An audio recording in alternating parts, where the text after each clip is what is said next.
Well, welcome everybody to the Productive Agent Podcast. Um, Productive Agent Podcast is powered by Aubrey Home Loans. And today we have our special guest is Brian Swan. Brian and I have known each other. I don't know. We've probably known of each other a lot longer than we've known each other, but we've chatted over the last few years at least anyway. So welcome to the show, Brian. Thanks, Rob. Glad to be here. Yeah. I'm looking forward to the topic, and this is going to be a fun rodeo. Yeah, we have a hot topic today. And so, Brian, tell us a little your background, real estate, how you got involved, all that kind of good stuff. Okay. My origins in real estate go back 20 years. I got my license right around the age of 21 years old. And from there, my dad was a broker, so that was where I went. And we were actually the first, what they call discount brokerages that came into Utah. Oh yeah. Yeah, he bought. Who was it? David Swan? Yeah, Dave. Yep. Oh yeah. Okay. Duh. Why didn't I make that connection? Right. Yeah. Now that you see it, it's obvious, right? Yeah. Right. He bought an assist-to-sell franchise. That's what it was. Yeah. Brought it into Utah. And that's where I grew up. I mean, I grew up on the other side of the tracks for most real estate agents, right? They go to the big brands and all of that. I was in the outsider group, from my inception into the industry. But I had a good run at it. I got my broker license in 2007, I believe. It was a few years later. And then from there, I went to law school. The turn of the market, the crash of 08, 09. But law school was always in the cards. Real estate was a good occupation for me. It got me interested in contracts and representing parties and the negotiations. And so law school was an interest. I went to law school in 2010 in Ohio, and I didn't think, when you go to law school, your best job prospects as a lawyer are in the region where you go to school. So I never thought I'd be back to Utah, and I let my broker license expire, which was a huge mistake. Oh yeah. So I came back in 2013. That wasn't in the cards. We didn't expect it, but we came back. I opened my own law office after I passed the bar. But very shortly after that, I was hired by Stringham Real Estate School. And that's where most people, have come to know me and my familiarity. I was hired there and was the director of the school. And my law license and real estate background were really attractive to the owners. They liked the attorney aspect, really, to correct their content, to make it accurate, to keep it updated as the law changes. And so I brought in an approach where I was taking case law on these topics, because prior to that, Stringham only had like one or two cases that they would mention. Right. In their Did you actually work for the Stringhams or somebody after that? No, the Stringhams sold the school in 08, around that time, 08, maybe it was 06, come to think of it. So I was under the new owners. Yeah, it was husband and wife, still a closely held little business. But I brought in the case law, and we really just revamped the curriculum. We went on a filming spree of like literally 90 days straight of being in front of the camera, just doing new classes, updating the content. And it put Stringham on the map nationally. Stringham was acquired by a national CE and licensing company in 2017. And they liked what I did so much, they took me up into the company. I became a VP in that company. It was based out of Milwaukee. I was flying back and forth to Milwaukee every 10, 14 days, working that company, also working Stringham. I hired a replacement for myself at Stringham to phase me out as I focused more in Milwaukee. And at that time, that company went through its own ownership change. And just from that time forward, Rob, it was just a whole bunch of corporate ownership changes. Right. And once a company is purchased into a corporate conglomerate, it's lost. It becomes part of the corporate machine. Yeah, it's not the neighborhood corner store anymore. Exactly. Yep, exactly. So I got out of that. I got pretty burned out and landed locally. And from there, I was at a few different brokerages doing some training, doing some legal for them. And over time, it's just kind of evolved to where now I'm at my own real estate brokerage. I've opened my own shingle.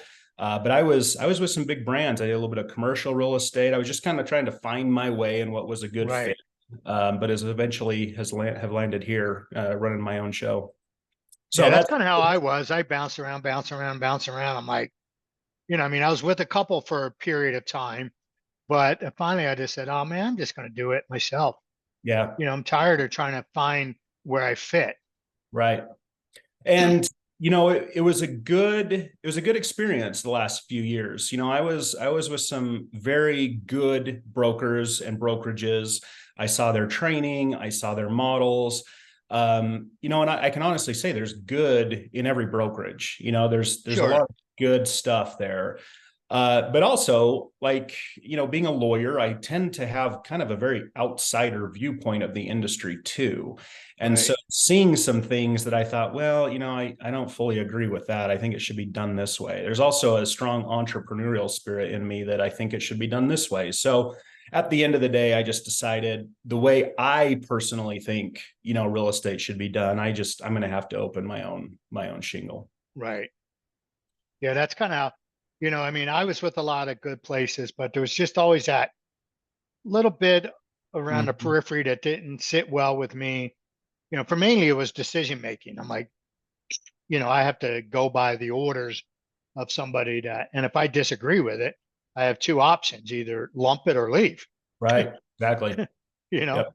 Yep. So, And to each their own. I mean, there's right. lots of people that, like, my brokerage is all virtual and remote. We don't have a brick and mortar place. Yeah, I want I to didn't either. Yeah. save the overhead, but there's a lot of agents who want that brick and Right. mortar location. So, how I view real estate would not be a good fit for them. So, it takes all kinds, and everybody has their needs and preferences, and that's what makes the world go around. Right. Yeah. My office, I mean, I had 100 at one time, and they were all Lone Rangers, what I call Lone Rangers, Mm-hmm. not the, what I call the day desk culture, Yeah. Yeah. Yep. because there is a day desk culture. Yep. There is. Like if you've been in the big brands where you go in there, there's a certain group that comes in from like 10 to 12. There's Yep. another certain group that comes in at 1 to 3, and they all Yep. come in at the same time. They all hang around with each other. And, Yep. and there may be a dozen in each segment, Yep. you know? Yep. You got your phone warriors, you got your Right. cold callers, you got your floor time. Yep. I mean, I've seen it. You're Right. absolutely right. I did my first listing was a floor call back in 1992. So, Nice. yeah, I was an out of state guy before fax machines were existed, but not for contracts. Uh-huh. And so he was in Colorado. There was two other siblings. It was an estate, and we had to ship the contract around the country. I mean, I sent it out. It came like that day. I mean, it took like 3 weeks for it to come back. It's like Yeah. you're just Yeah. praying to God. It's like nobody missed anything. Right, right. Yeah, that takes me to law school studying, the contract law and the old cases where it was the Pony Express running the Right, contracts back and forth, and you're waiting. And nowadays we can't even fathom that because right, we've got not only instantaneous delivery, but we've got the deadline for acceptance, in right, many contracts. And back then, that kind of deadline, I don't even think it existed in the contracts because it took so much time right. What kind just of, to yeah, get how are you going to open. do it? Yeah. So yeah, that's crazy, but that's a funny story going back to Yeah. 92. Remember the carbon copies that you'd Oh, tear off yeah. Repsy? Press Yep. hard, fifth copy's yours. I don't know where that comes Uh-huh. from. Yeah, Yeah. I remember, God, multiple carbon copies, pink, yellow, blue pages And that you, green, right. yep, and green. Yep. Yeah. Whoever signed it, they got the bottom copy. So That's the right. buyer signed it, boom, you pulled it out and gave it to them. And the lender wanted wet ink on both sides. Right. Yep. And then you actually went and presented your offer to the seller, which a lot of agents don't realize you can still do that. And I always Still, say bonus if you know where that rule is, it's an MLS rule, you yep. know. Yeah, my dad actually talks about that when he teaches his ML or his negotiation class to agents. That is a tactic you can use to get in front of the seller and present the offer. Of course, the listing agent will want to be there, and that's fine. Well, that's fine, yeah. But yeah, not a lot of agents, know Or that wear they that. won't do that. And the other thing they don't realize, it's not the listing agent's choice. Mm-hmm. Right, It's it's a the seller. seller's choice. And if they're saying no, then as a buyer's agent, you can request to see it in writing. Yes. So what I always say is making an addendum to your contract. That way you don't have to show them your whole contract. Sure. Yeah. Yeah, that's great. You know. So Yeah, it's anyway, how it's evolved over the years. And you know what? It's kind of, in a way, it's sad. I mean, there's an old timer purist in me that enjoyed the carbon contract. I right, mean, there's a certain authenticity to that, and right, having paper copies. But man, technology changes everything. yep. And with the instantaneous of signatures and whatnot, there's a thing they call it the Apple effect, where they don't know what they're signing, right? When I agreed terms of service, zing, and hit agree at the bottom. Yep. And so there was a guy in Europe that did an experiment. He gave away a free app, and so you agreed to the terms of service, and in the terms of service, you had to agree to clean 20 public toilets. And everybody agreed. Mm-hmm. Because nobody read it, obviously. Right. Right. For an app worth 99 cents.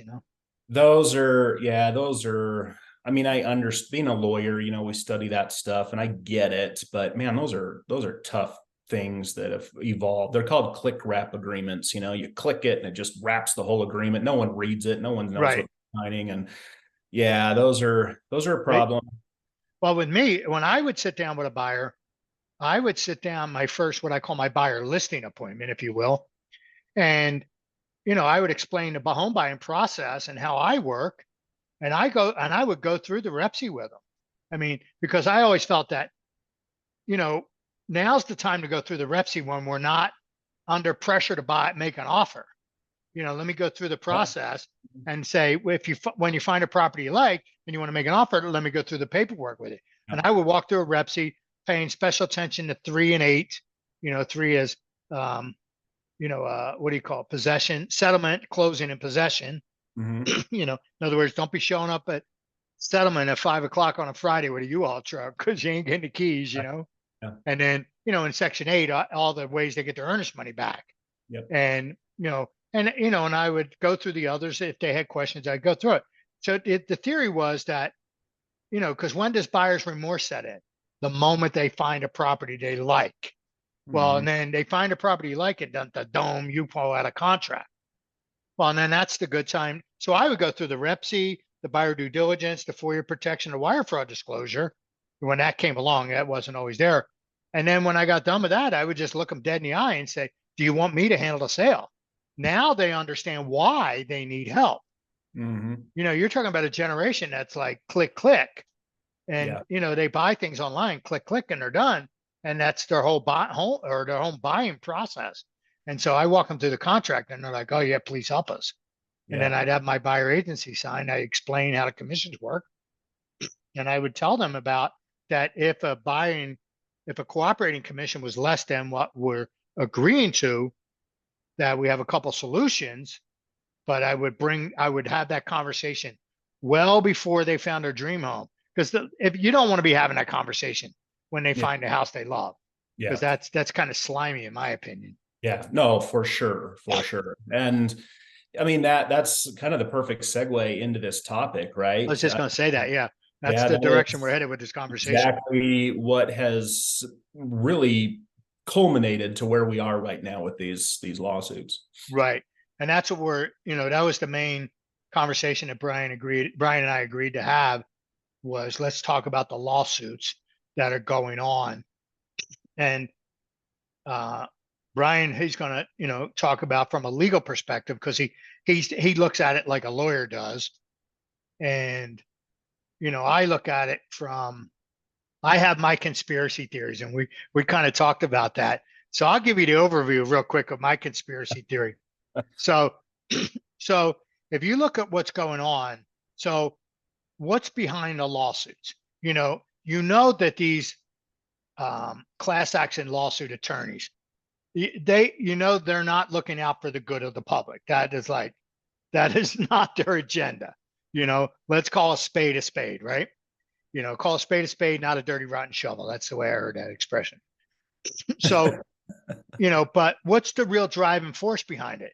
Well, the NAR controls about 5 million home sales a year. I don't know if they control it, but I don't know if that's the right word.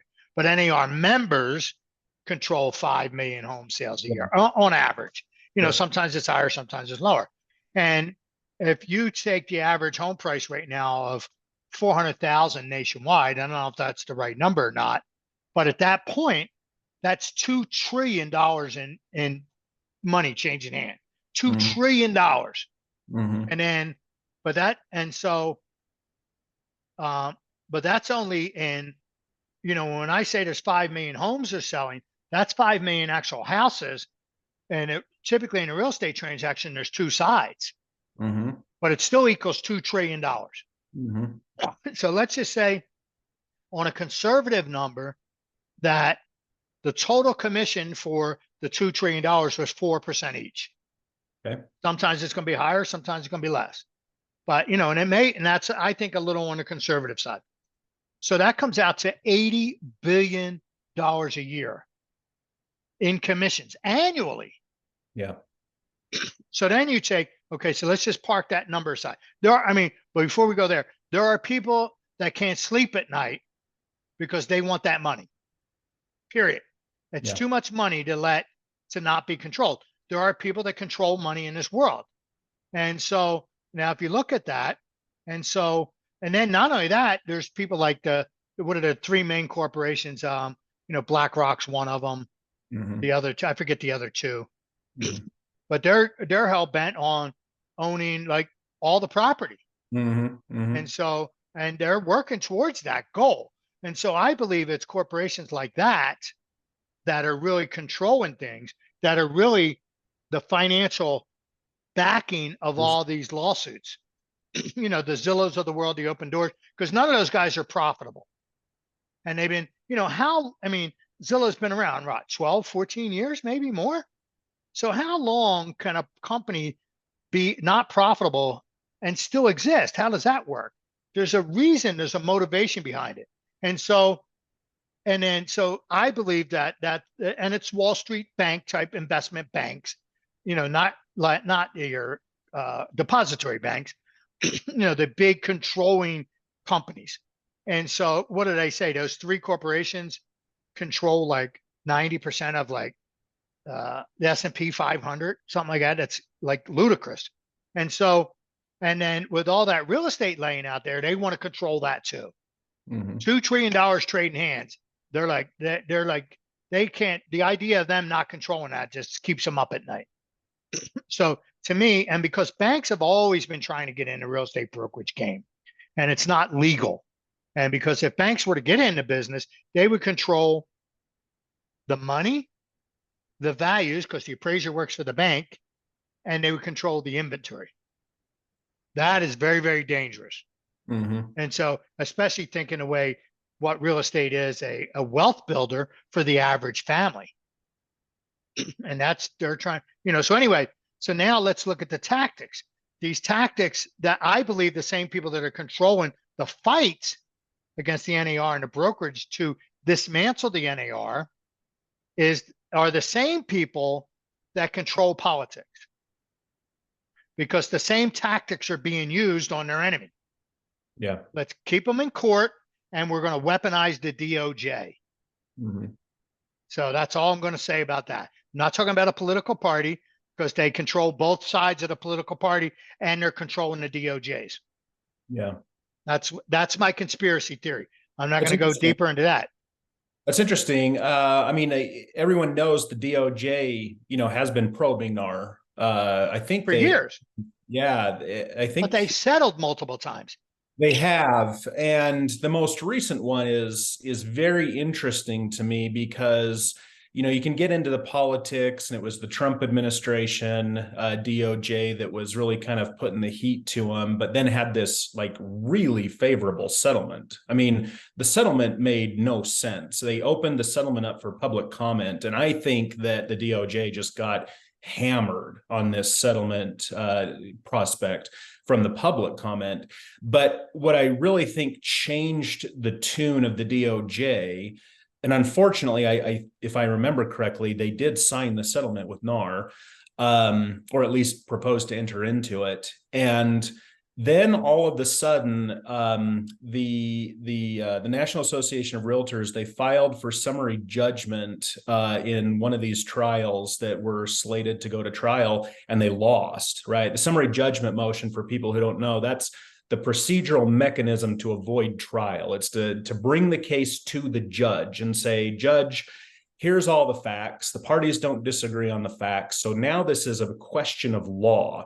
Did we violate the Sherman Antitrust Act? I mean, that's in a very simplistic, description. That's what this motion was.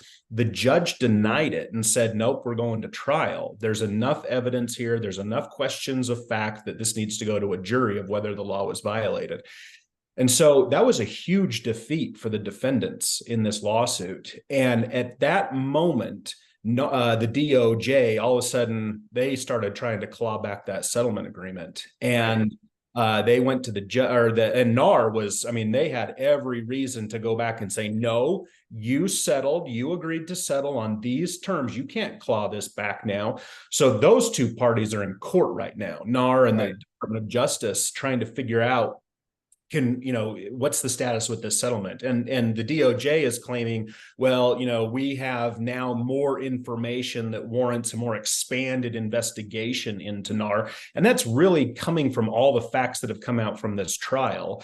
And NAR, for good reason, is really digging in and fighting back, saying, no, you can't claw this back. Like, you guys agreed to this. We have an agreement. So it'll be very interesting to see what happens with the DOJ, to your point. Right.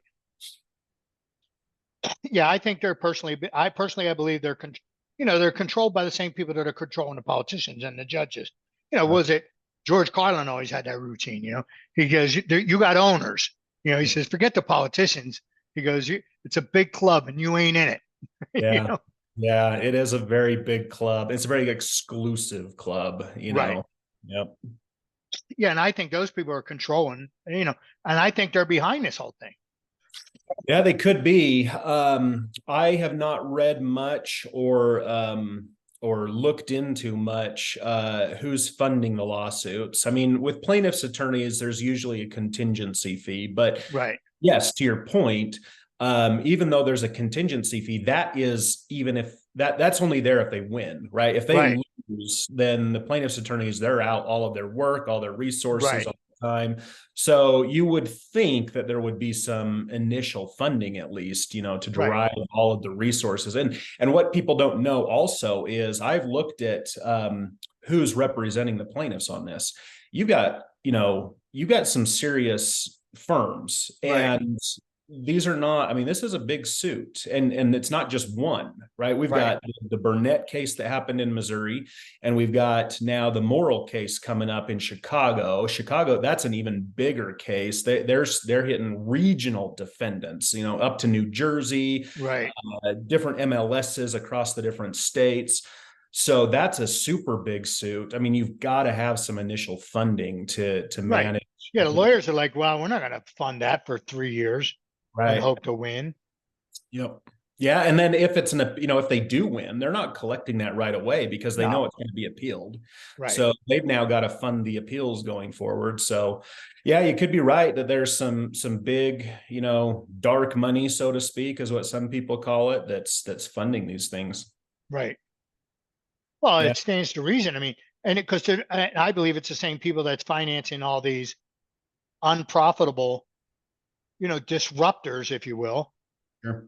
Because I mean, by all rights, Zillow should have just evaporated by now. Yeah, I agree. And what I know, I saw this firsthand. Once Stringham was acquired by the company in Milwaukee, that was my first introduction to venture capitalism, because the parent company of Stringham was owned by a private equity firm based out of New York. And so I actually was now in this corporate system where I saw what was going on and how these companies operate. They do not operate for a profit of a service, right? Like the company that that bought Stringham, they offered professional education across banking, medical, and real estate industries. But that wasn't where they were getting their money from, was those offerings. What they did is they got the money from their ownership group, the private equity firm. They were funded, and they would go out and buy these schools or these different companies, and they would capture that revenue. That's how they make the money, is through their subsidiary holdings. Right. And so the thing with Zillow, I mean, I'm sure you saw, they just acquired Follow Up Boss, the CRM, right, which is used, nationwide. They also had a pretty key acquisition about a year or two ago. I can't remember what it is, but that's when I first started paying attention and thought, Zillow is on the move now to start acquiring. They're going to start growing by acquisition, not growing by a service and a revenue yield, right, from what they do. And that, unfortunately, I mean, as pure of a capitalist as I am, I wholeheartely support acquisition. But at the same time, it does create some problems. I mean, right, soon you start gobbling up all these companies, and they just control the cards. These companies are running on big money from their ownership groups, and right, it just becomes a big gobbling machine, and it's all consolidated into a few isolated companies with all the power. Yeah, I think that's where Zillow's going. Yeah. And so it was going to say, yeah, they bought Showing Time, which, that's right. Yep, Showing Time. But Showing Time has more than just a showing service. They have like I was using them until they bought it, and then I went to another company, but it's one of those third-party companies that attach to the MLS, and I can generate reports that you can't get with the MLS. The data is there. It's just the MLS. Because a lot of people don't realize the database is you have a front end and a back end. The back end is just the raw data. The front end is, now what can I do with that data? And so, these third-party tools, I forget what they call it. Broker Metrics is a competitor of what Showing Time has. But it allows you to, for recruiters, if you want to recruit, you can run reports on which agents are doing what kind of production, that kind of stuff. So they have, so they have that capability in every MLS that they belong to, that they could generate any report they want anytime they want. Yep. So they have, and then with Showing Time, they know who's showing what property. Mm-hmm. And that's like, it's a control thing, Oh, for sure. And people don't understand that the current marketplace is no longer driven by product and service. It's driven by data. Right. Data is becoming the most valuable asset, commodity for companies now. I mean, everybody, like Tesla, the actual car and machine is not driving Tesla's value, their stock. Right. It is the fact that the car and the machine is gathering data about the driver every time that car is turned on. Right. And is what's driving the stock. So, we are in a world where it is information driven now. It's no longer service driven or product driven. Right. That's just what appeases the consumer. But all the big companies and the ownership groups, it's all about data right now. Right. Yep, exactly right. And so, I mean, I like data, but obviously I don't have the wherewithal to look at data at the level that they can. Right. Yeah. And it's all about just controlling the consumer, taking that data and being able to control the consumer. And I mean control in the sense of getting the product that they will buy, knowing the consumer's buying patterns, all of that stuff. It's a huge industry, the data. That's a good thing. What will the consumer buy? Because it used to be, prior to that, it was you bought what the manufacturers gave you, take it or leave it. Right. Now, the consumer has a little more say in that. They have a vote. They vote with their wallet. Yep. Like Costco's business model is, because they have this like amazing return policy. But with that said, if they have a product that has like a certain percentage of return, they stop carrying it because their margins are so tight, they can't afford it. Yeah. So, basically what is the consumer, the consumer's telling them what they like and what they don't like. Sure. Just the way social media does it. If the more likes you get, the more people are actually going to see it. Sure. Yeah. I know we're getting like way off topic here, but on a final point of that, I agree with you that the information is good. I do think it can be weaponized. Oh yeah. No, Do that's a different animal. Yeah, you see that documentary on Netflix, The Social Dilemma, and as much as we continue to get the information that we like social media, we like it, we see more of it. I mean, that creates a ffurther wedge in society because now people are only getting their information from a certain source, and it's Right. confirming all of their own biases, Right. They and put them, they get what they call an echo chamber. that's right. Yeah. Yeah. So So they don't get to hear another opinion. that's right. So it's good and bad, but Oh yeah, yeah. we're in an interesting time, no To say question. the least. Yeah. Yeah. And what's interesting is, I mean, I've been around, I'm in my 60s now. The 70s, the 60s were interesting. I mean, I was young in the 60s. The 70s were interesting. The 80s were, the 90s, it's just that we have a new version of interesting. New version. Yep, for sure. So let's get back to the lawsuit. So because the UAR just put out two little videos, and Curtis Bullock put out a couple posts. You know, first of all, that's Missouri, Yep. so it's not a national thing. The New York Association of whatever there is, NYREP or something like that. There, I believe it's an MLS that says that listing brokers can no longer offer a cooperating commission to a buyer broker. Yep. Now, I don't know how far across the country that'll go. I personally, I don't believe that'll happen in Utah, because I mean, an association can say, yeah, and in order to be a member, you have to agree to our terms. But I don't think that'll ever make it the law. I don't think that could be law. I mean, if two parties want to enter into a contract, I'm a broker and you're a seller, and I go, hey, Brian, here's the way we're going to do it. You agree to pay me X amount of dollars. I'm going to take a portion of that, and I'm going to offer that as compensation to any broker that brings a buyer. And you initial it, and we sign it. I mean, I don't think any court could stop that. Yeah. I mean, they may try, but I think, if you went all the way up to the Supreme Court, it would get shot back down and say you can't do that. The two parties can enter into a contract.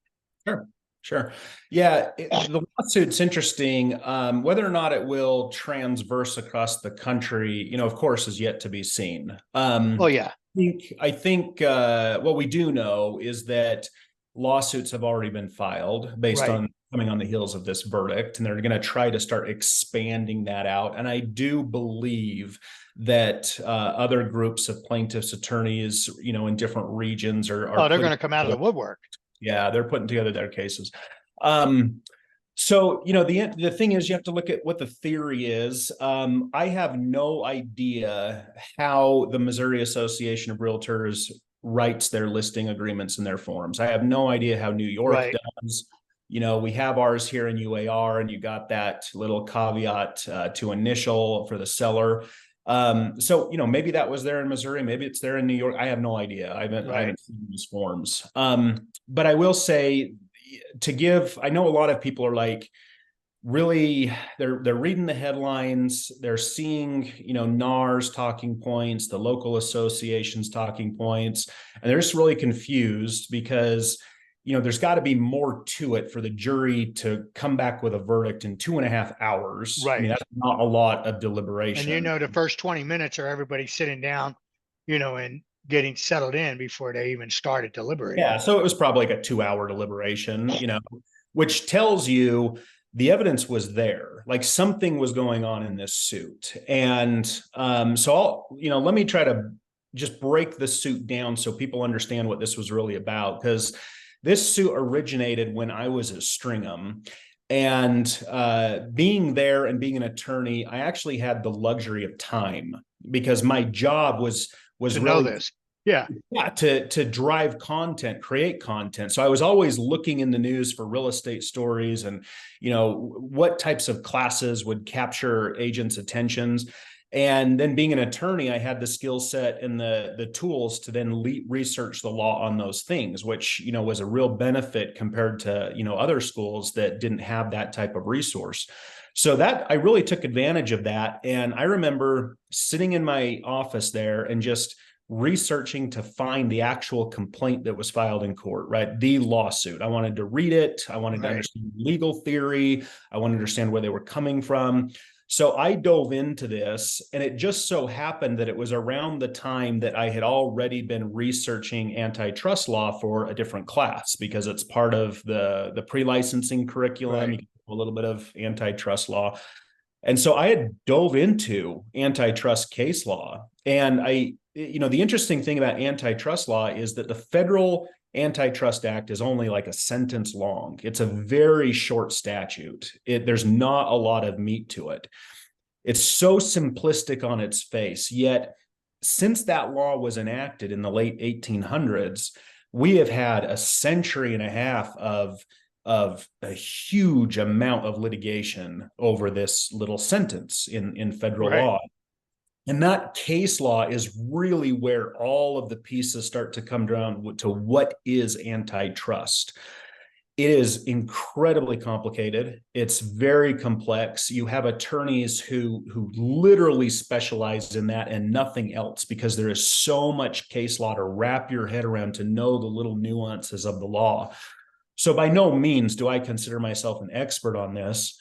However, because I had that luxury at Stringham of being able to just research and read these cases all day, and they were not just antitrust cases, they were real estate antitrust cases. I wanted to know what was going on in the industry because of my background being at Assist to Sell. We always felt there was some serious anti-competitive behavior in the marketplace. We got bias against us. People were not showing our listings. So I read antitrust on the MLS, antitrust against NAR, all of these lawsuits, and I found that NAR has been sued and MLS has been sued for decades under antitrust theory. I mean, they've gone through their battles for sure. I saw that probably 95% of the time they prevailed, which was very interesting to me, but yet the lawsuits still kept coming. It's almost like people knew there was something there, but the attorneys just didn't quite figure it out yet. I mean, they were always trying. Looking for the angle in. Yeah, and they never could. I came across a few cases where the plaintiffs prevailed. They were usually against the smaller local associations. But overall, I was just fascinated that the suits kept coming no matter the result. And it was never like put to bed. Like everyone still felt there was something going on. And then I would come across the Morrill suit and the Burnett case, right? The one that would just had the verdict read. So I read the complaint and couple that with the background research that I had done. And I thought to myself, this is the case that could probably ding NAR pretty good here.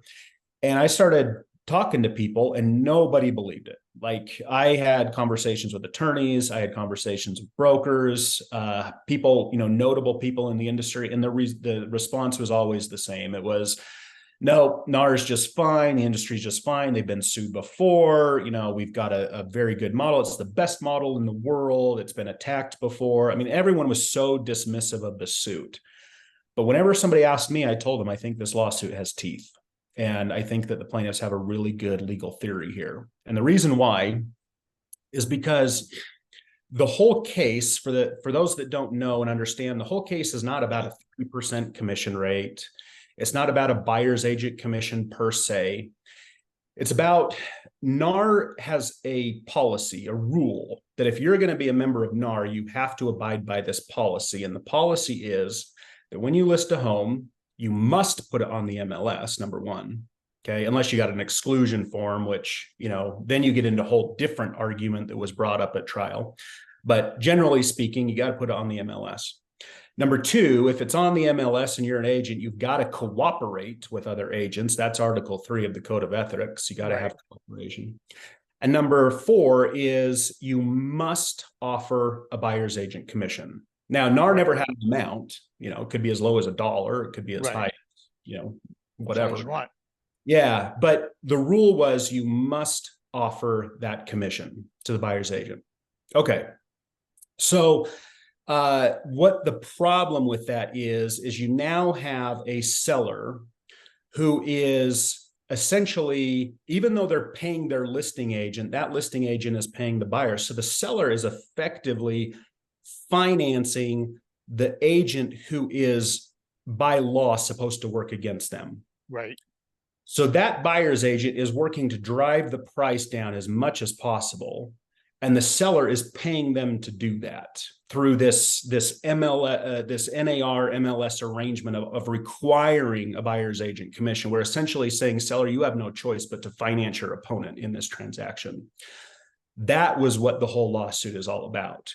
And when I picked up on that in the complaint, I thought, I mean, how do people be so dismissive of this? Like the very structure of that creates a legal conflict of interest on the buyer's agent. The buyer's agent, I mean, think of like an attorney.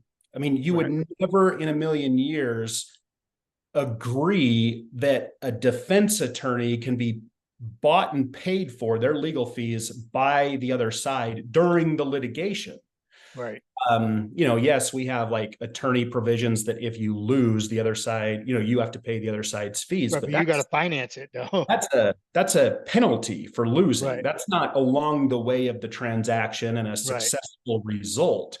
So the buyer's agents are effectively incentivized to perform in a manner that is contradictory to the seller's interest, but the seller is the one that's paying for it. And so, when you think about that in math, if a buyer's agent drives the price down of the home sale by $10,000, $15,000, the buyer's agent's done a great job for their client, and their penalty for doing that is only a couple $100 off their commission. The commission doesn't change much. That's right.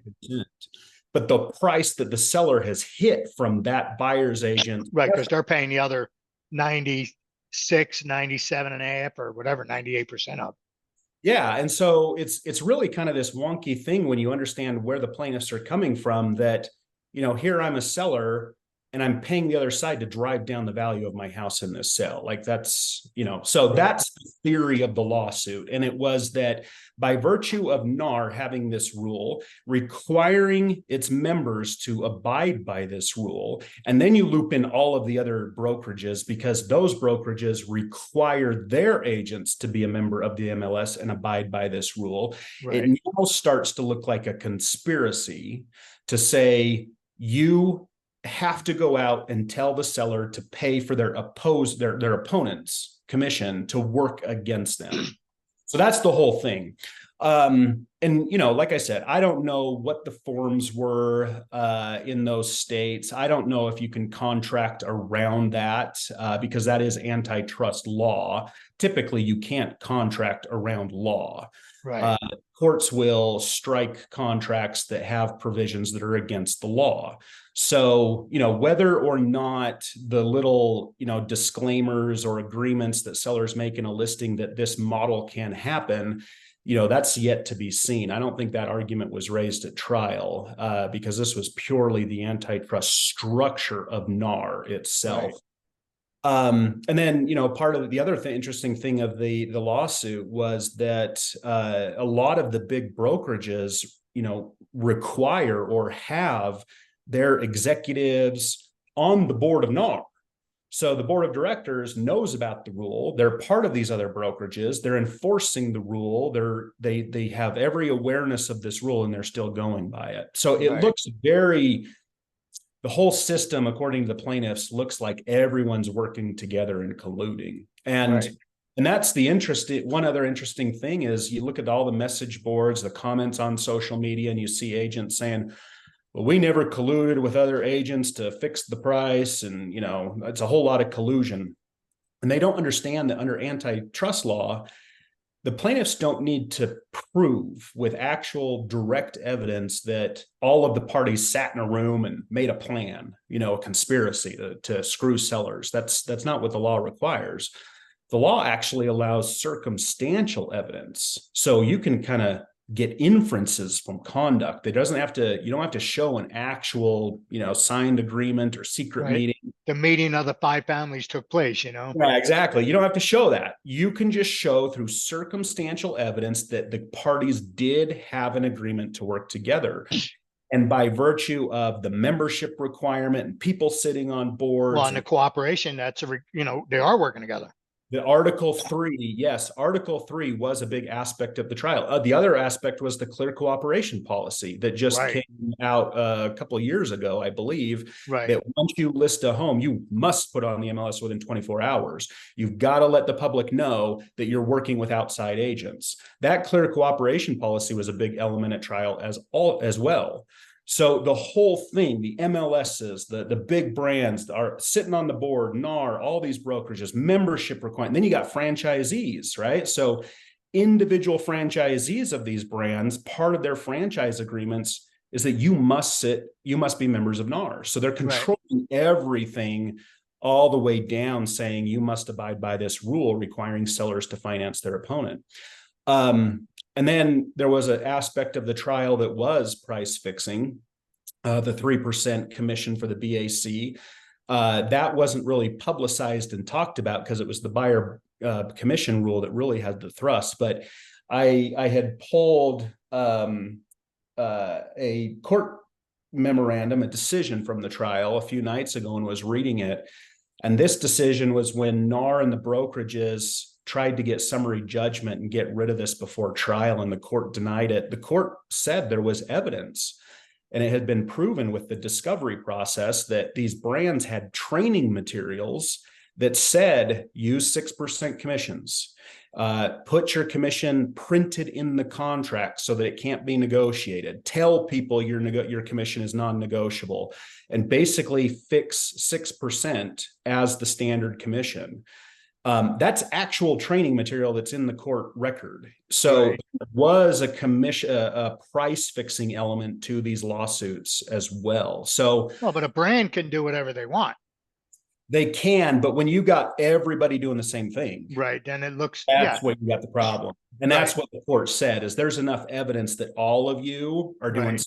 6%. All of you are fixing your listing agreements to a certain percentage, and it's all the same percentage. And you're requiring the seller to pay that to a buyer. So the whole thing was a big ball of a web, really, Right. that I always felt had a lot of teeth to take NAR down. And we saw from the jury verdict a 2-hour deliberation, and they were done. They're like, yeah, this writing's on the wall here. Right. So I go through the detail of that because they're getting so much information, and a lot of the information is coming from just one source, right? It's their broker and it's the NAR. It's their local association. It's all the sources that are defending the industry, which is fine. Right. I have no problem with that. But like we talked about before, if you're in an echo chamber, you're not seeing the other side. And my privilege has been being able to look at the actual court documents and know some of the case law behind these cases and the legal theory. I always felt like this was a dangerous lawsuit for the industry. And we're seeing that, it is. It's funny you brought up. So, the seller's financing the agent to negotiate against them. When I remember when buyer agency first came about, because buyer agency always didn't exist. Yep. And where it was in 1992, when I first got into business, and where I was in Florida. Now, I don't know, I'm sure not like today where everything overnight. Back then you had to send a letter around, if you wanted somebody to read it. But so I'm sure it changed over time, that changed nationwide. Yep. But so, because people don't realize, before buyer agency, every licensee in the board of realtors, because each board had their own MLS. And so back then, each member of the board of realtors actually represented the seller. That's right. As a sub-agent. Right. And so the commission was a sub-agent commission. It was a cooperating commission. And that's where the present your own offer to the seller came from, right. Of course, with the listing agent present.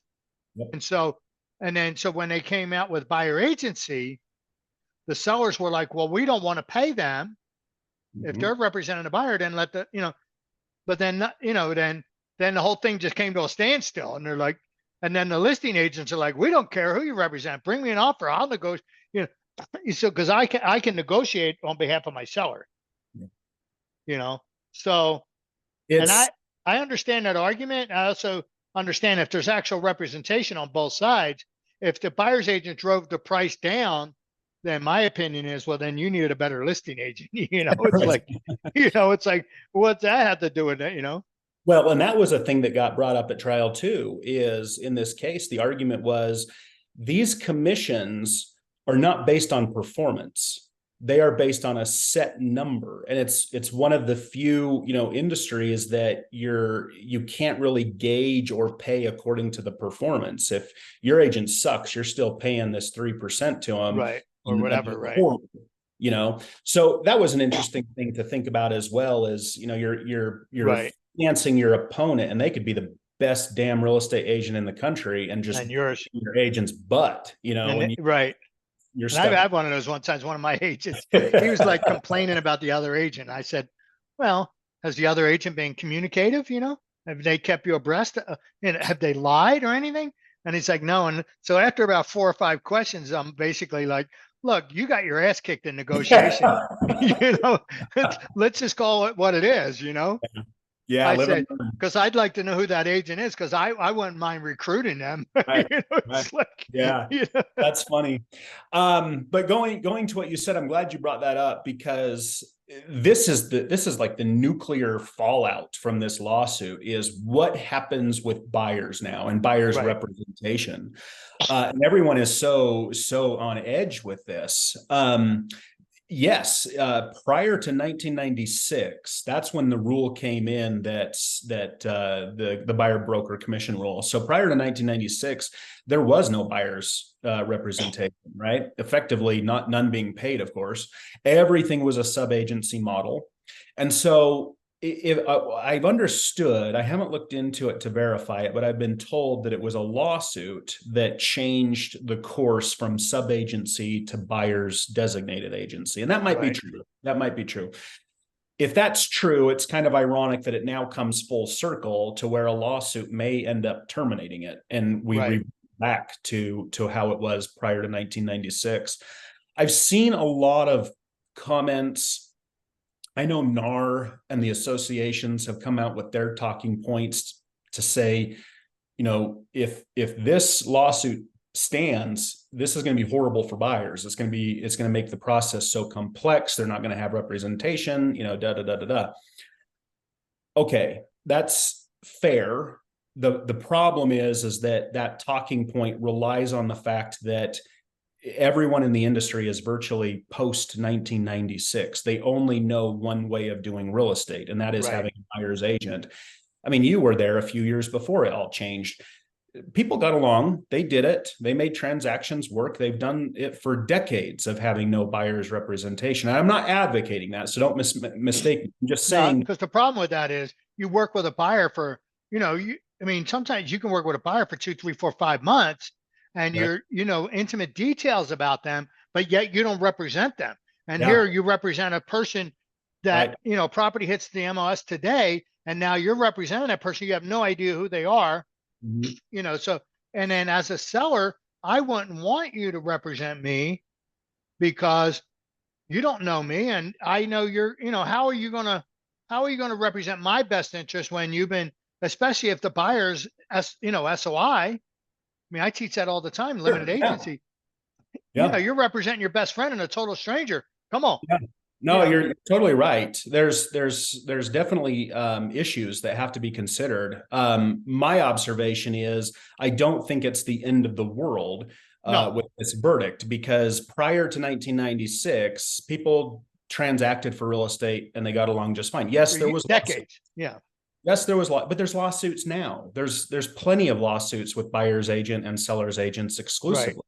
So I don't think it's going to change the nature of the game. And what I do think is that we now live in a world that's a little bit different than the 80s and 90s and the 70s, for that matter, in the sense we got more attorneys, just like we got more agents. And so the attorney model has become more available to the public. Yes, it's still expensive, but most buyers need a contract review. They need 2 things. They need to be able to see a house. They need access to a house that they want to buy, and they need to make sure their interests are protected in the transaction. That's what the buyers need. All the way through too. And it's a lot. Exactly. It is a lot.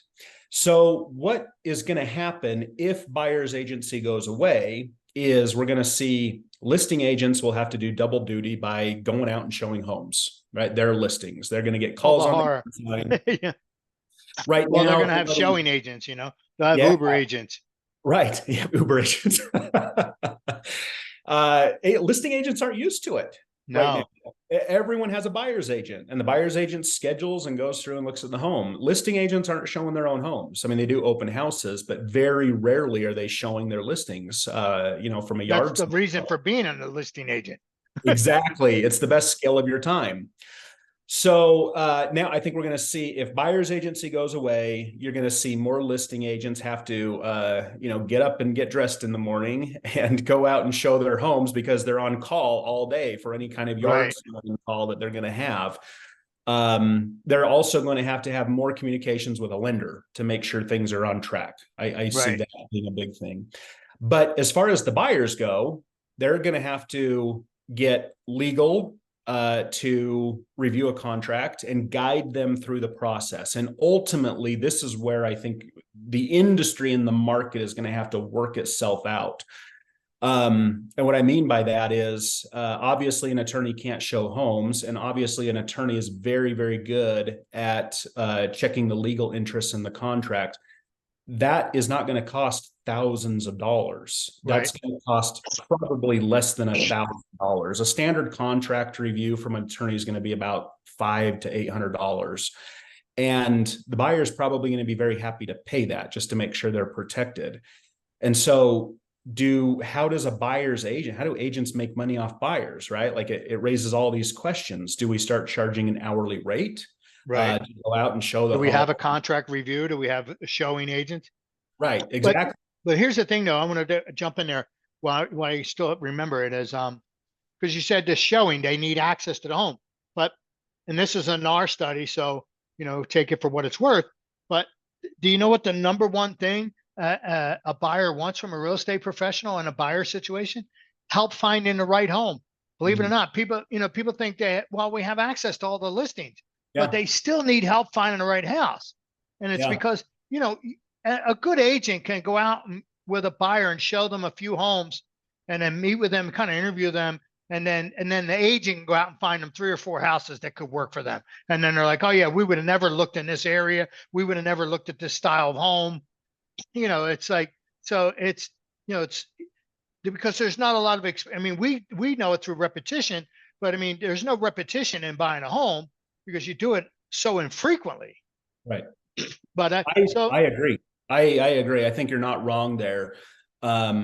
There's no question that a buyer's agent brings some value to the oh table. yeah, There's no question that there's an argument right now that buyers can find their own homes, and maybe that proliferates. I don't know. but I they've been think able to do that since for 20 years, and they well, still want help finding the right house. yeah. I think it's going to be something yet to be seen of how this shakes out, in the market. Because Right. you're totally right. I mean, I have no disagreement with what you say. The interesting thing to me is, with the outcome and the fallout of this verdict, and if these suits, become more globalized in their application, buyers agents aren't going to work for free. And No. so it raises some serious, interesting questions of market economics of how the model is going to be going forward. Right. So I could, I mean, it got my wheels turning. So like, Yeah. I Too. can have I can have some Uber agents, right, out showing homes, and then have contract review. Yep. You got to pay the agent a certain amount. Maybe $50 a house or $35 a house. I get half. I'm the guy that owns the broker. I don't represent you, but Yep. as a real estate broker, I can do a contract review for you. Uh-huh. I can. So I don't know if it would be transactional broker. I mean, because some states have transactional brokerages where they're not representing, they're just being a transactional broker. Right. Yeah, I see that model becoming a thing. I mean, there has to be some adjustment. There's no Right. question. And it'll be very interesting. I think a lot of people are going to try the hourly billing, and I think they're not going to like it. No, Uh, and that comes with its own set of problems. I mean, not just a especially the matter. guy that wants to look at 100 houses. Yeah, exactly. And also, how do you gauge your fee? The most logical, comparison is the attorney profession. And you say, okay, well, what are attorneys, doing for their contracts on an hourly basis? And then you have to necessarily ask the question, well, is a real estate agent's hourly rate comparable to an attorney's hourly rate? That's just the logical question you need to answer, because you got different strengths and different values, right? Right. An attorney can't show a home, but an agent is nowhere near the legal, acumen of an attorney. No, So, yes you and know, no. I mean, you take a seasoned broker, there's a difference. I have a friend who's a patent attorney, and he always says, I'm an attorney. I'm a patent attorney, but I'm an attorney nonetheless, you know.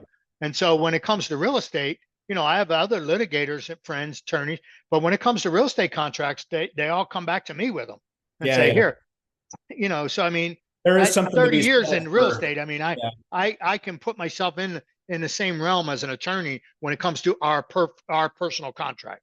sure, yeah, and I think that's a fair argument. So, there's good questions, is my point. To Right, figure what is my hourly rate going to be.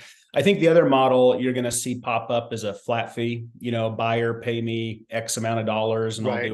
it for you. I think people will try that. I think that's going to come with its own set of problems. First, they're going to get near the commission that they would otherwise, as under the old model. Right. No one has 15 grand to fork over for a commission. So it's going to Besides have down to be, payment and closing costs.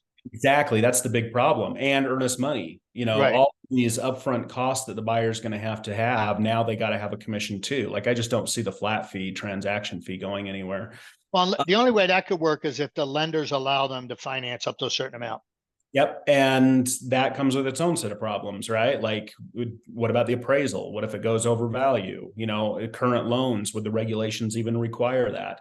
So I think there's going Yeah, to be, the loans, like the VA, it's like just not permitted. A yep, buyer, like even for, if a brokerage has we charge X% plus 395, a veteran is not allowed to pay to 395. yep, So let alone X%. yep, So, yep. VA, I think will adapt to that, because if it hinders the veteran from buying a home, the VA looks at it seriously. Yeah, they're going to have to, Yeah. Well, I think the whole lending industry will adapt yeah, because they want to write loans. yep, I mean, hello, no question. So, I mean, people are going to try these different models. And that's frankly, that's kind of the beauty of the market too, is you figure out how to work around right. these. Let free enterprise Yep. reign. And you either sink or swim, Right. and the most innovative business is the one that's going to succeed and thrive. And then there'll be copycats, and you always look at what your competitors are doing. And Right. so it will be a very interesting, business experiment over the next few years. But that kind of takes us back to the application of New York and Utah. I find it very interesting to watch what the associations are going to advise brokers to do, and what brokers are going to advise their agents to do, because under the current verdict, like I said, the whole theory of the liability was that you're taking a seller to finance their opponent. That is a violation of antitrust law. You can't contract around the law. So does the listing agent, or does the listing agreement absolve that liability, but because the seller has agreed to it? In theory, probably not, because you can't make a contract to do something illegal. That's just a Right. basic tenet of contract law. So I personally, with my agents, we have had this conversation, and I think brokers should, with all of their agents, to say, how are we going to navigate this going forward? But the industry, Rob, has done this to itself too. It came out in trial with this case, and it's being used in all of these other cases, that there is empirical data showing that agents do not show homes that don't offer at least a 2.5% VAC. Right. And that has been literally conclusively proven, and it's been Right. used as evidence for the plaintiffs. So what do you do as an agent and as a broker, where I got to sell my client's home. I got to give them the exposure. The only way that's going to happen is if I offer a minimum of 2.5 BAC to get people in the door. But that is a violation of the antitrust law. So Well, yes and no. I mean, back to the argument, if I have a BAC agreement or a buyer broker agreement, and that buyer's obligation to me is 2.5 or 3%, and I have that conversation, it says, in the event the cooperate, because that's the way the contract reads, right, that if it pays this at least this much, or ever how it's worded, then that satisfies your obligation. So then if not, then you owe me the money, and there's a couple ways we can handle that. yeah, We can either ask the seller via the broker commission addendum, that make sure everybody listening, that's not a BAC agreement. That's the buyer asking the seller to pay the buyer's obligation. If as soon as you mention BAC, now that's an agent interfering with another agent member's contract. right. So that's one way of handling it. You can write a check, Mm-hmm. I mean, so, or we No, can you're not right. look at it. So how do you want to handle that? You're right. It is a conversation that you have to have with your buyers. Up No front. And it's going to be very interesting to see how that plays out. My point is that right now brokers are in a very tough situation, because on the one hand, they're being told by their local association, status quo, things are on appeal, just business as usual, everything will be fine. Well, But until it changes, it's not changed. But doesn't and mean you shouldn't be thinking about business models. And we already know lawsuits are being filed on the heels of this verdict. Mm. So even if on appeal, this is overruled and the court says, no, everything's fine, go back to business, you still have to fight your little lawsuit all along the way until Right. that appellate court. So you're out money fighting and defending a lawsuit. It's a really Yeah. At hard. what point did a member say we're done financing the lawsuits Yeah, and exactly. leave? Yep. And so I don't know. I have really struggled. I have my chalkboard with ideas, but it's a tough one. Like I really do. I sympathize with a lot of brokers and agents trying to figure out how to navigate this, because I don't fully agree that it should be business as usual right now. I believe the plaintiffs' attorneys are rounding up. They're preparing lawsuits as we speak. They're looking at the big players and the companies and the agents that are doing a lot of volume, and they're prepared to file suit on the very same theory that Oh just yeah. No, they successful. just handed them the playbook. Exactly. They have the whole playbook. And so, but you got to still get people into your home. How do you get the buyer's agents with Right. buyers to get into your home if you have a $0 BAC on the listing? It's a tough one, and it's going to require some business creativity, but I'm having a hard time with some of the guidance to say, oh, everything's fine, just still do what you're doing. We're going to overturn this on appeal. And that raises a whole nother issue we could talk about, is the Whether it appeal. overturns or not. I mean, obviously I knew it was going to appeal and it's not going to happen. I mean, the result, I don't think it's going to be resolved in under 2 years. Oh, So, I no. mean, so you're kind of business as usual for the foreseeable future. Mhm. But I think, I mean, so my juices are flowing. I love change. I love when there's a disruption, because I'm like, while everybody else is walking around mumbling for a year, I'm like, let me come up with an idea, and how to like come out of the gate, And so I'll have a buyer broker model here, within the next 6 months, figured Yep. out on paper, because I'll what if it to death. And Yep. then, when the floodgates open, I'll be the first one out of the door. Yep. No, I totally agree. And that's where you get the ones that succeed in business versus the ones that don't, because business always changes. There's Well, it the always adapts. Yeah. change is so core to any industry. You have to learn to embrace it. You have to Right. get comfortable with change, and competition just makes you sharper. Oh yeah. You either die because of the competition or you get sharper. So yeah, I totally agree with that mindset, and that's how everybody should be thinking of this. Yep. Yeah. What is the I personally see it as, buyer brokers, opportunities where, you can have a handful of agents showing homes, and just have a group of people reviewing contracts and processing, yeah, you're going to make a lot less money, but you're going to have a lot less competition too, because not many people are going to be able to make a low fee viable. Right. So only very few people figure that out. It's going to have to be streamlined to heck. It's going to have to be super streamlined, super automation, a lot of technology. And I don't think you need a ton of technology. I could build a website that we could handle all that, with electronic signatures and forms. That's not a big deal to streamline a lot of that process. Yep. You can have virtual assistants in the Philippines, packaging paperwork, and one agent can look at, Homey did it. Now Homey, my only issue with them was that the way they badmouthed everybody and then became a member. It's like, come on, cut me some slack. I know. So that was my only issue. I didn't have an issue with their business model. I only took offense with the way they bashed everybody. Yeah. But but I think, that and the other thing with their particular model was that I think it's only viable in a hot seller's market. Once a market shifts, like which we saw, things change, and that changes with, and I never really liked the word discount broker, because discount to me always meant that there was a fixed price. Right. Exactly. And I'm like, so limited services, and not all of them were limited services.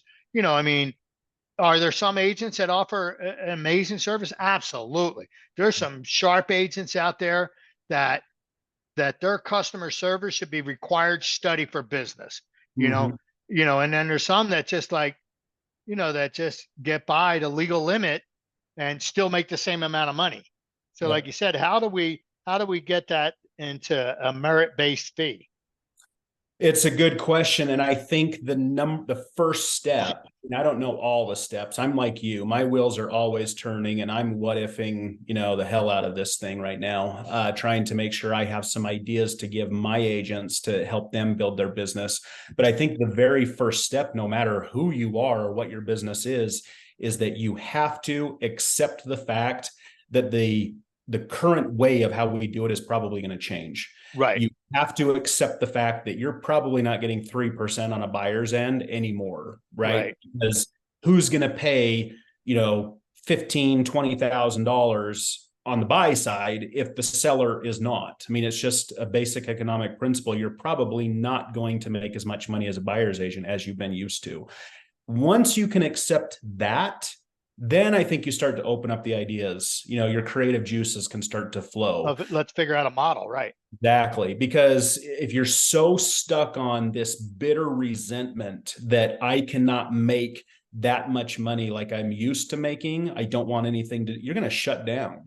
And you're not going to open up any kind of creative solutions to the problem whatsoever. Yeah, good luck with that. You've got to accept the fact that this industry may change. And when I say may, it's going to change. It's just a question of to what degree. Exactly. Because right now, all the talk is the appeal, right? The appeal. I don't think they're going to win on appeal. And the reason I say that is because I know the legal standard. The appeal, appellate court is not going to overturn a jury verdict. They're very deferential to a jury verdict. They believe that the fact-finding process that the jury went through and all the evidence that the jury looked at, they did their job right. And the legal studies that have been done on this show that juries get it right about 96% of the time. So very rarely are jury opinions or verdicts overturned. The standard that the defendants will have to show the court is that the jury's decision was against the manifest weight of the evidence. Right. And that is a hard burden to show because, again, they're not going to put themselves in the jury room. The court is going to look at the record, look at the evidence and say, well, could a reasonable jury come to the decision that they did? And if they can, it's in light of what the evidence shows, according to what we have. We can't overturn their verdict. No. So it's really got to be a big separation between what the evidence on the record is that the appeals court is looking at and what the jury did. They kind of have to figure it was a runaway jury, to really overturn. Come back in 2.5 hours, The only other way to overturn the jury verdict is to say that along the way, either somewhere in the litigation, somewhere in the trial, there was a procedural error that was so egregious that the jury would never have come to that conclusion. Right. Because, this evidence was let in when it shouldn't have, or this thing happened in the trial and it shouldn't have, and it swayed the jury. So the court's going to be looking at procedural problems and the manifest weight of the evidence. And I mean, those are big hurdles. There must have been, something really wrong that happened along the way for them to get a favorable ruling. So I just don't see, everyone's talking about the appeals.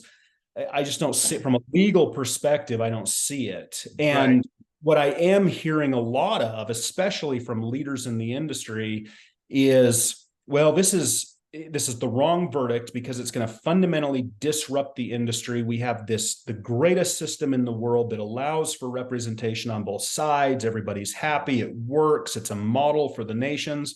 I've heard those arguments. And speaking of that argument, NAR's chief legal officer was called to the stand and testified to that. And that's when I knew NAR lost the battle in the trial, because they teach you your first year of law school. When you're in court, if the law is on your side, you argue the facts. If the facts are on your side, you argue the law. Right. Never do you argue policy. To go in there in a courtroom and say this is the best system in the world, you guys shouldn't overturn it or disrupt it. That's a policy argument. That's not a legal argument. That's not saying we didn't violate the law. Right. That's not saying that the facts are wrong. These are the right facts. And all I've heard is this policy saying this is such a great system, you can't overturn it. It's been working so well, blah, blah, blah. Those are policy arguments. Those aren't going to get anywhere on appeal. No. So it sounds like to me the only defense the NAR has is to go back after the DOJ agreement and try to figure that out and because if they can get the DOJ to maybe honor their original agreement, does that undo the case? I don't think it undoes it. I think it could be used as evidence, but it largely depends on if that was introduced in trial, which it might have been. I don't have the full record in front of me. There's the law, there's the preservation doctrine. You can really only raise on appeal what you presented at the court level at trial. And so if they didn't, bring up the DOJ and say, hey, well, the DOJ didn't find anything wrong with us, here's the settlement agreement. If they didn't bring that up in trial, they probably can't bring it up on appeal. Right. So that's going to be the problem there. Of course, you also have the DOJ's argument that they're going to come back and say, well, we entered into this agreement because we didn't have all the facts, and your guys showed us more that we weren't aware of. So it's, I don't see that having much legs. No. So it's going to be a very interesting thing. The other thing that they have going on is, this isn't the only suit. They got the moral suit in Chicago that will be going to trial in April. That is a different circuit than Missouri. So if they go up on appeal in Missouri and win, let's say they win, that's not going to go to the Supreme Court. What happens in Chicago will then be appealed. And if that appellate court has a different decision. We got two appellate courts in the country that one has ruled for NAR, one has said no for NAR. That will likely go to the Supreme Court. So we're looking. Yeah, when you have two different appellates coming up with different conclusions, right? Then the upper court has to say, yeah, we got to step in. Exactly. So we're looking at, many years before this could go to the Supreme Court, because we still got to get through the moral case.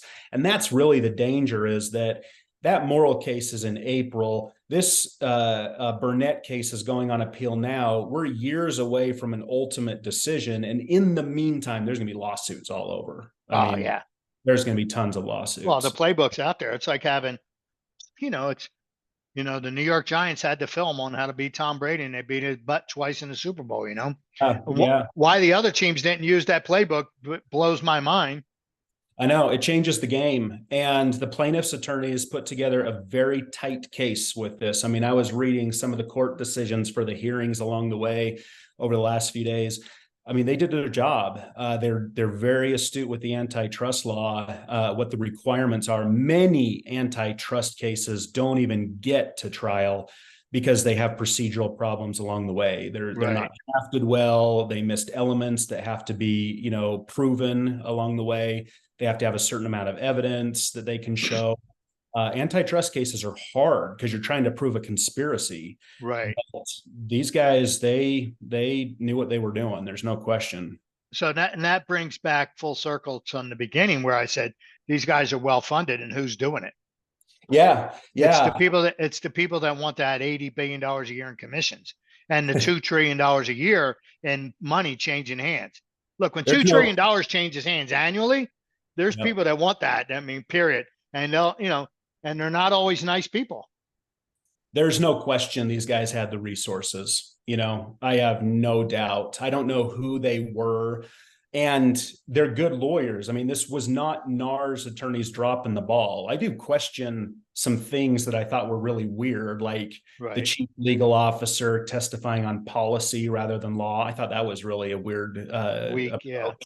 I also thought that as the plaintiff's attorney, they brought in an expert witness, an economics professor out of Texas A&M, who has built his career around economics and antitrust.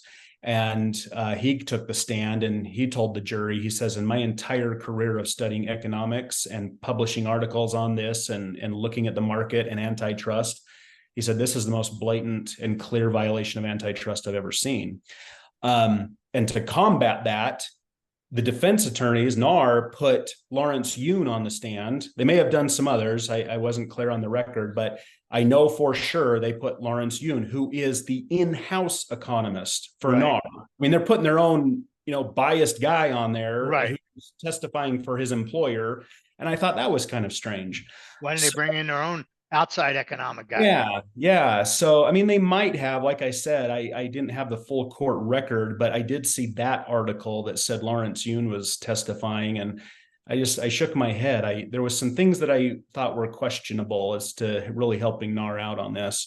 But my point is that the NAR attorneys really didn't drop the ball. Yes, there was a questionable strategy on a couple items, but I looked at the firms for the defense attorneys, and these are cream of the crop firms. I mean, these are Harvard grads, and there's a lot of them. I mean, there's 20, 30 plus lawyers and firms representing the defendants in this. And when you're a joint defendant with all these others, you collaborate, you have joint defense agreements between you. These were good lawyers, and they still had a 2-hour deliberation, 2.5-hour deliberation, come back. 2.5-hour deliberation means you got your ass handed to you. So I don't agree with the appeals. And I think people need to start preparing and brainstorming because I just see the appeals being successful. Yeah. Interesting. So, because I'm glad you explained what the lawsuit was actually about. The seller financing their opponent is a violation of antitrust. Yep. You know, because whenever I tell people that, it's like I kind of see this light bulb glitch in the matrix, right? This reset of how I'm looking at these lawsuits, because all along the way they've been taking the talking points of the industry or what their brokers are told them, or just some of the little headlines or comments, and they're not accurate to what this suit was really about. And it really does. They kind of stop and they think, well, I've never had it explained that way, or I've never known that. And it really makes them think maybe there was something to this suit. Well, if that's a violation of law, then I mean, it is that simple, you know? Right. Yeah. And, you know, that's what the court on appeal will decide is, did the jury find that was a violation of law? And the court will analyze the law, no question. You know, the appeals court will go through what the law is, and then they'll say, well, did the jury get it right or wrong? You know, so. Right. So you're saying a contract can't overturn law, but can the law allow to say, yeah, currently the way it's written, you're saying that's a violation of antitrust, where the one party's financing their opponent. But I mean, why, can the law be modified to allow that in a contract? In other words, it can't be done without parties' knowledge. Yeah, that's an interesting thing. I've spent a lot of time researching the law behind this case and the antitrust law. I have not spent a lot of time on the possible solution of contracting around it. So I don't have a definite answer for you right now. I could definitely look into that. But what I can tell you is the cleanest way to do this would be through what you said earlier, and that is have the seller contract directly with the contract, the repsy, have an addendum, and they're agreeing to pay the buyer's agent commission through the contract. Or they're paying the buyer's obligation, right? That would be the cleanest way to do it. Because it's in the purchase contract. They can't claim they didn't know. Yep. And it's between the buyer and the seller, not between the brokers. That's right. Exactly. And it's the seller voluntarily agreeing to pay a bonus or a commission or, the payment to the buyer's agent. They can totally do that. That's not against the law. What is against the law is contracting to my agent and having them take my fee to pay for my opponent. Whether you can contract around that, and even if they know it and they agree to it. Yeah, that's what I mean. Is if that's a challenge right there. If the model itself is a violation of antitrust, then contracting to engage in the model, I don't know that you can do that. Well, I'm stuck on the idea that if the two parties agreed in writing, then what's the problem? You know what I mean? Well, I get stuck there, Yeah, no, I hear you, but I'll give you a very extreme example to illustrate the point. It'd be like two parties agreeing to, in writing, to have a duel to the death and kill each other. A duel is illegal. So even though they both agreed by contract to do it, it's still the law that you can't do it. And that's kind of my point. But the difference though is the seller agreeing to pay the other side could be in the best interest of the seller. Because that gives you more exposure. More exposure actually nets the seller more money. Sure. So I don't know. Interest aside, they're still contracting to engage in a process that is now a violation of law. So that's the rub. Like I said, I'll have to look into it because I have spent more time researching the lawsuit, the law than the way around it. So that is something I think any association and board should definitely spend the next 4 weeks researching case law around, the idea that you can make a contract provision to absolve the brokerage of liability on that. Right. Well, the way New York did it, they just said a listing broker cannot pay a buyer broker. That is the cleanest way. In fact, I'm kind of surprised that the UAR hasn't come out and said that themselves, or all state associations, because even if, Rob, this is the thing, out of an abundance of caution, even if this verdict was wrong and the appeal court eventually says, no, you got it wrong, business as usual, just the fact that this verdict was read, there's going to be lawsuits all over, and brokers have to pony up lawyer fees and defend themselves. And so let's avoid all that and come up with a new system. And that's what New York did, is they're like, look, we don't even want you to touch liability, just no more buyer broker commissions through the listing. Let's just leave it there. You guys can figure out how you want to do it, but we're going to protect you from the liability. I'm kind of shocked that more states have not taken that approach. Right. But that's just me. So listing broker, if you're a listing broker only or listing agent only, you just have to have some Uber showers on your team. Pay them small percentage of the total commission, so you don't have to finance, unclosed transactions. Yeah, I think there's solutions. I don't think we're going to get to the same degree of revenue from buyers agents that we have been accustomed to in the last 30 years. But I think there's solutions to still pick up some crumbs and make some money. But Right. I do think we're so focused on that 3% or that multi-$1,000 commission that it's shutting down creativity. And I also think that the messaging from the industry is it will be okay. We're going to appeal this. It'll be okay. Right. That's shutting down creativity. I really think New York did it right. And it's allowing that industry in New York to now say, okay, well, this is no longer on the table. That forces the creativity. When you Right. know it's not an option, you're now forced to come up with a solution. And Sure. I think that's what needs to happen. Right. Once Yeah. people start getting creative, we're going to see some pretty cool things. I think we'll see some good models. I think we'll see some things like, man, I wish I would have thought of that. Right. Who knows what could happen with this? And maybe not. Maybe it's just, it goes back to sub-agency, who knows? But we're not going to know until people are forced to be creative. And we're not going to be forced to be creative as long as people still think that, this verdict was wrong and the suits aren't going to happen. And the suits are going to happen. You're going to have to start Oh ponying yeah. up. There's So yeah, they smell blood in the water now. There's sharks, exactly. and so what was I gonna Exactly. say? I had a thought, squirrel, because I always say, yeah, I'm a lender, but I'm an ADD realtor too. It's like Right. I just Right. had a thought, it escaped me. But anyway, Yep. Yep. well, this So has been a very interesting conversation for sure. I hope so. Like I said, I've had a unique opportunity in my career to spend a lot of time researching. Right. Being at Stringham, that's all I did was research cases and situations in the law to then make a interesting story or an interesting course about it. And I also not a lot of people know this, but I was actually asked to review an antitrust lawsuit here in the Utah industry that was going to be launched against many players in the Utah industry. So I was consulting, I was on a team and consulting with Washington, D.C. trust attorneys, antitrust attorneys. The lawsuit was never filed because of funding, which kind of goes back to your original point. These are expensive things. Right. But And who's funding them?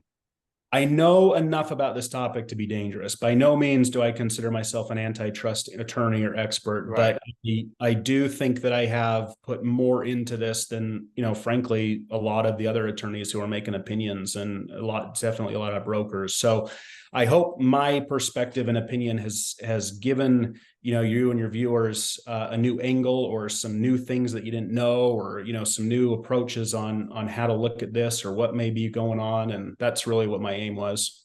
Sure. And that was my objective too, to have a good, healthy conversation, because I knew what you had, based on things I've said or you've said, that I knew you had some kind of inside track, if you will. I don't know if inside's the right word, but a more inside the industry, the legal side of it, not the broker side. Yeah. Because all we're hearing is, and this is what I wanted to say earlier about, our industry, the boards and associations are like, yeah, everything's cool, don't worry about it, blah, blah, blah. I mean, that's a tough balance to, I mean, you're a pilot, you're up front, I mean, you're white knuckling this thing, right? You're not going to, so you're going to get on the loudspeaker and say, hey, we got some turbulence. We're going to take it up a few thousand feet and get us through it, right? Versus, I see the guy running down the aisle with the only parachute. I mean, what the hell?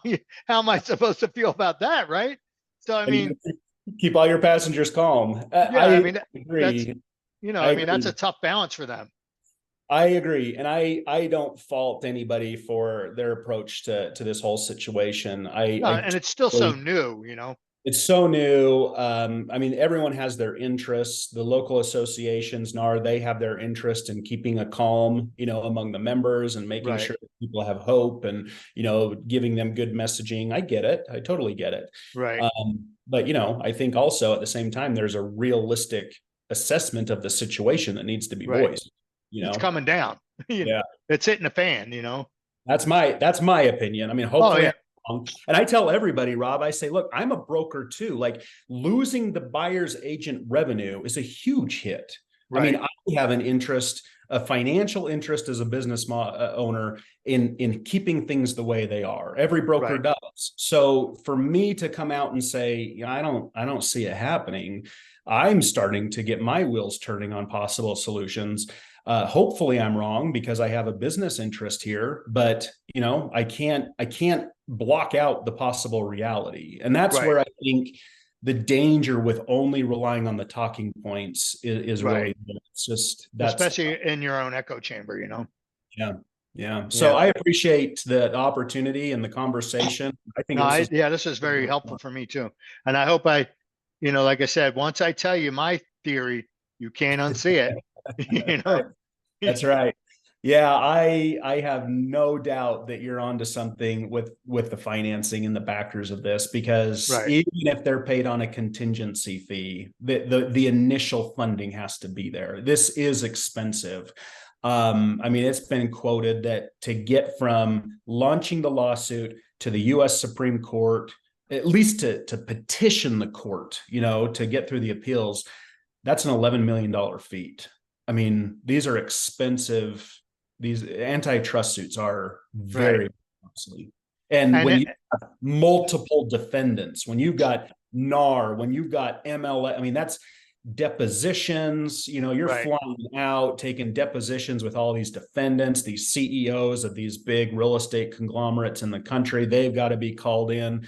Yeah, they're financed somehow. There's no question. Right.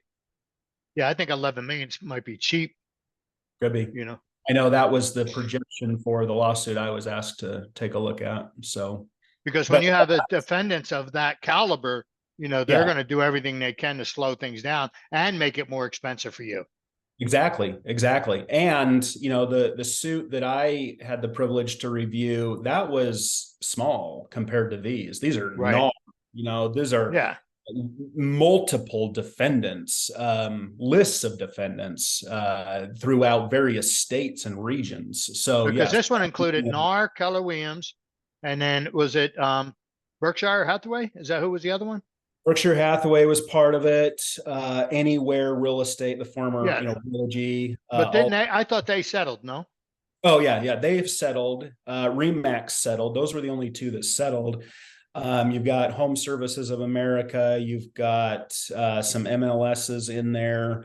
I mean, the list, it's a pretty extensive list. So that means, yeah. So I mean, so back to my point where, there's a lot of this, it's a formidable army that can slow down an offense, which Yeah. makes the offense cost more money, Yep. which goes back to my argument. Who's financing this?